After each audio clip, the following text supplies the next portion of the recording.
அப்படின்னா அடுத்த படம் என்ன ஆகும்? அந்த ஹீரோ நடிக்கிற படம் அந்த எக்ஸ்பெக்டேஷனுக்கு பார்ப்பாங்க. இல்லைன்னா அவ்வளோதான் வரும். இதுக்கு பல உதாரணங்கள் இருக்கு. நான் பேரெல்லாம் சொல்ல விரும்பல. அதே மாதிரிதான் நான் என் மகனை கூட நான் ப்ரமோட் பண்ணது.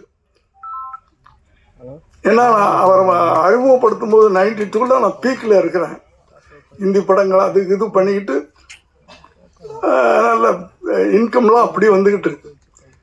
பெரிய மியூசிக் டைரக்டர் போட்டிருக்கலாம், பெரிய கேமராமேன் போட்டிருக்கலாம், புது கேமராமேன் நாளை தீர்ப்புல ஒரு லேடி, ஒரு புது மியூசிக் டைரக்டர். ஏன்னா அந்த படம் வெற்றி அடைஞ்சால் அது அந்த முழுக்க ஹீரோ மேல போகணும். இப்படித்தான் நீங்க முதல்ல ஒரு 10 படம் நீங்க விஜயோடைய படம் பார்த்தீங்கன்னா தெரியும், பெரிய டெக்னீஷியன்ஸே இருக்க மாட்டாங்க. இதான் ப்ரமோஷன், ஹீரோவை ப்ரமோட் பண்றது. கொஞ்சம் கொஞ்சமா அந்த ஹீரோவால படம் ஓடிச்சு, அந்த ஹீரோவால படம் ஓடிச்சு, அந்த ஹீரோவால படம் ஓடிச்சுன்னு சொல்லும்போது தான் அந்த ஹீரோவுக்கு வேல்யூ வரும். இப்படி உருவாக்குறது தான்.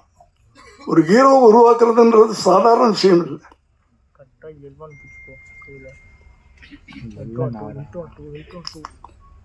அதை போல எதுக்கு சொல்ல வந்தேன் அப்படின்னு சொன்னால், இந்த கதை